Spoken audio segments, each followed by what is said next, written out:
Hola, buenas noches. Vamos a dar un repaso a lo que ya habíamos avanzado para que un poquito reforzar. Muy bien, nosotros ya habíamos trabajado este tema. Ya después de haber hablado ya de lo que es el planteamiento del problema, nosotros hablamos de lo que es la formulación del problema, que es la clave donde uno tiene que formularse un buen problema, o sea, una buena pregunta con todos los elementos básicos que debe tener, ¿no? Cada temática, en este caso cada proyecto. Y ahí es donde nace ¿no? Una buena propuesta que uno quiere lograr hacer. Ya, entonces esto va a modo de una pregunta, ¿no? Por ejemplo, aquí nosotros hablamos sobre lo que es la transición, cómo incide o cómo afecta, podría también decirse, las estrategias o cómo beneficia las estrategias didácticas utilizadas por los docentes en la transición hogar-escuela en los niños de nivel inicial en la educación básica Pedro Leopoldo Valladares en el periodo 2018-2019. Bueno, es una pregunta que se hace, cómo afectaría o cómo beneficiaría, más o menos es la pregunta. Pero luego de eso se tiene que saltar al objetivo, aunque el tema de ahí nace, ¿no? De esto, lo que es la pregunta, pero sin embargo debemos seguir trabajando. Por ejemplo, acá en el tema dice, le quita la pregunta, pero dice cómo serían las estrategias, dice, en transición escuela-hogar. O sea, simplemente se cambian unas pequeñas cosas para poder diferenciar el título, que sería lo más esencial. Siempre uno tiene que acomodarlo eso, pero nace en base a la pregunta, ¿ya? Sería de ese modo. Y también pues se debe trabajar los objetivos, también en el mismo camino, en el mismo sentido, con todos esos elementos se tiene que trabajar. Es importante tomar en cuenta.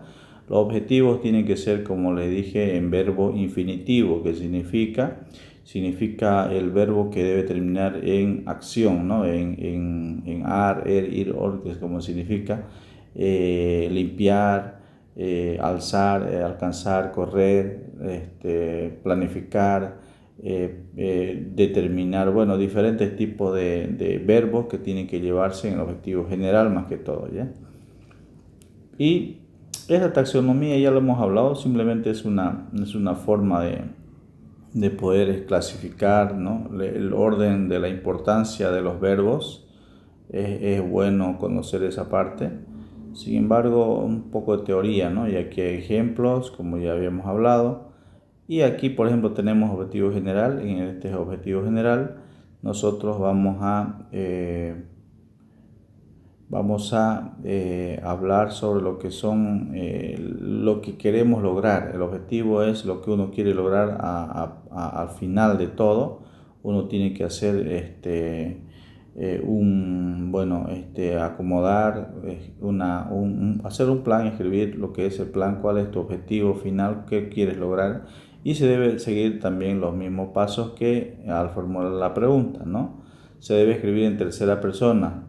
Significa que no tienes que hablar diciendo yo haré esto, yo haré, o sea, no, eso es en primera persona. Él hará tal cosa, entonces en segunda persona. No se hace en ninguna de esas dos, tiene que ser en tercera persona. Se realizará, se formulará, se hará tal cosa. Bueno, eso es la forma de poder escribir en tercera persona. Ya, entonces aquí indica examinar la relación estrategia. Como ahí nosotros lo hemos revisado, esto ya está bien planificado, ya está ordenado, está con sus partes correspondientes, y eso debemos respetar para así que nos tengamos un buen objetivo, ¿no? En este caso un objetivo general. Ahí indica. Bueno, también tenemos un objetivo general también, pero como tenemos otro ejemplo ahí, identificar las dificultades. Siempre el verbo, el tema, después quiénes o con quiénes trabaja, después en dónde, y si se puede lo que es el tiempo sería magnífico, pero si no se puede, no siempre, no puede ir siempre todo, ¿no?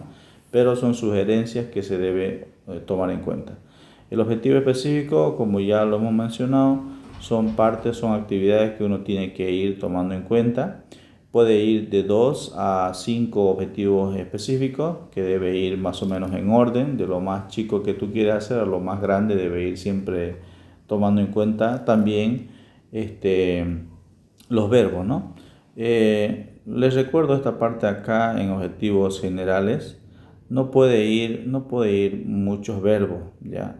O sea, verbo en infinitivo no puede ir mucho en el mismo párrafo que uno está escribiendo.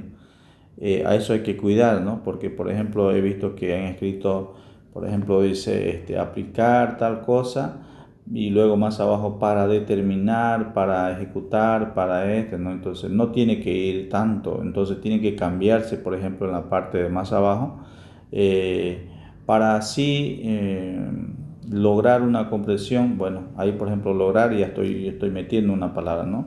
Entonces podría ser ejecutando, promoviendo, ¿no?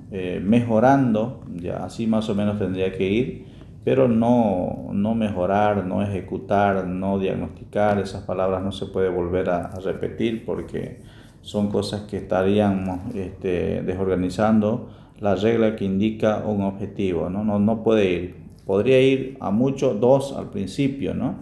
Que puede decir examinar y aplicar, ¿no? Podría ser, pero no se puede aumentar más, entre medio no puede ir verbos que estén ahí mezclados con lo que es la formulación que estamos haciendo el objetivo. Ya. Bien, entonces ahí está la taxonomía de Bloom que ya habíamos repetido. El objetivo o la justificación, en este caso, la justificación es una forma de poder hacer como un resumen, algo concreto. Debe ser algo en el cual tú debes defender el trabajo, por qué motivo se hace, cuál es la razón. Tiene que, como dice su nombre, justificar por qué tú tratas de hacer ese tema. Cuál es la importancia para que tú puedas elegir eso, porque hay muchos problemas, no es el único problema que hay, ¿no? Sino que hay muchos. Dentro de esos muchos problemas, ¿por qué tú has elegido este? ¿Por qué este es el adecuado? Se debe justificar cuál es la razón y hay que buscar argumentos para decir, por esta razón yo estoy eligiendo, ¿no? Entonces ahí están algunas preguntas que uno tiene que tomar en cuenta para poder resolver eso. Y si queremos formularlo de manera correcta, hay niveles, ¿no? Que en el cual indica. Por ejemplo, el nivel científico expresa la importancia de las razones teóricas, metodológicas, técnicas. Es un poquito más basado en la parte de la investigación, que digo, en la parte de la parte experimental, ¿no? Significa eso. En cambio, lo social, como indica ahí, es una relevancia que tiene que ver con la propuesta para la sociedad, ¿ya? O sea, cuál sería el beneficio para la sociedad, en cómo se va a ayudar, en qué sentido se va a apoyar a lo que es la sociedad en general. Y luego, pues, a nivel institucional es un poquito más específico, cómo le va a beneficiar a la institución, al curso, a los niños, cómo va a ser ¿no? El beneficio para ellos. Entonces, a eso se refiere lo que es la justificación. Uno tiene que tratar de defender lo que uno está proponiendo. Por ejemplo, aquí tenemos el objetivo, perdón, en este caso la hipótesis. La hipótesis es otro punto en el cual uno tiene que, bueno, es una suposición, generalmente es positiva, ¿no? Porque uno dice, lograremos hacer tal cosa, o sea, lo que dice el objetivo lo vamos a cumplir sí o sí. Aquí, por ejemplo, indica, ¿no? Aquí se propone y dice, al utilizar las estrategias, perdón, no movamos.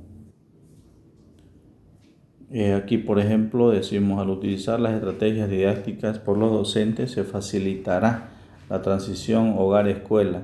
Entonces es algo que uno espera, es algo en el cual uno trata de que se cumpla, ¿no? Entonces a eso se refiere lo que es la hipótesis, es en base a lo que uno quiere lograr, ¿no? Es algo positivo.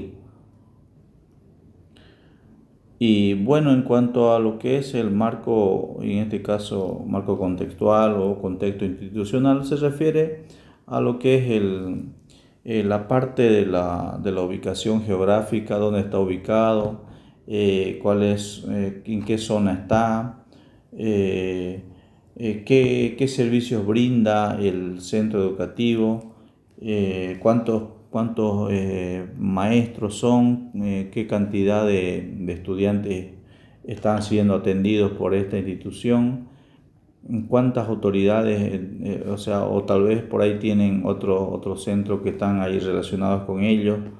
¿Qué más? Después a su alrededor, qué instituciones importantes tienen, por ejemplo, si hay alguna, la policía, hay una biblioteca, hay, por ejemplo, teatro, hay lugares así en el cual estén beneficiados ellos, ¿no? Por tener eso alrededor.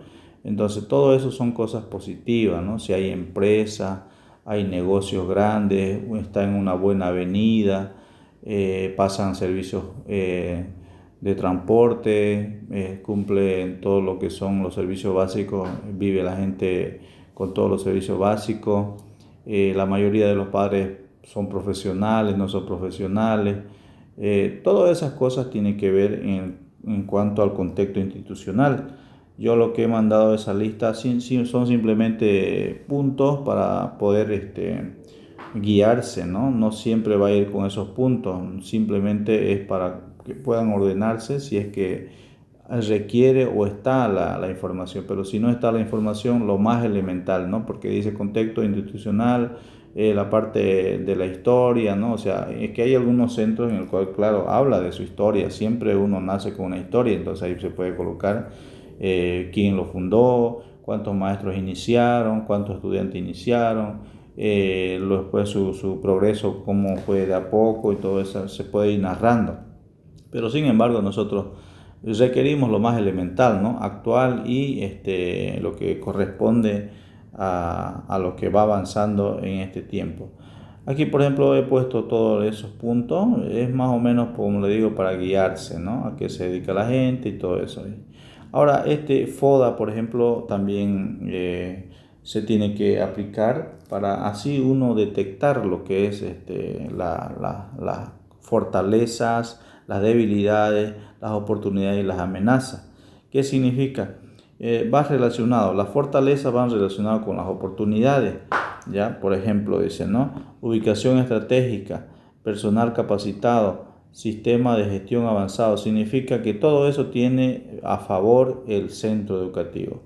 Eso mismo brinda oportunidades, ¿no? Si es una ubicación estratégica, pues quiere decir que fácilmente hay transporte público y va a venir mucha gente, muchos estudiantes a estudiar a ese lugar. Entonces eso significa, o si es un negocio, también lo mismo, ¿no? Si es un lugar bien concurrido, entonces también el negocio va a tener mejores oportunidades. Entonces a eso se refiere, ¿no? Las fortalezas dan oportunidades. Ahora, las debilidades, dice espacio limitado, tecnología obsoleta, significa pasada de moda. Después dependencia de proveedores. Entonces, esas cosas son cosas en el cual te lleva a que probablemente fracase, pues no, porque las amenazas son probabilidades de fracaso, probabilidades de que no va a tener éxito el trabajo. Las debilidades hacen de que tú estés en riesgo. A eso se llaman las amenazas. ¿Ya? Entonces, por eso es que se dice, ¿no?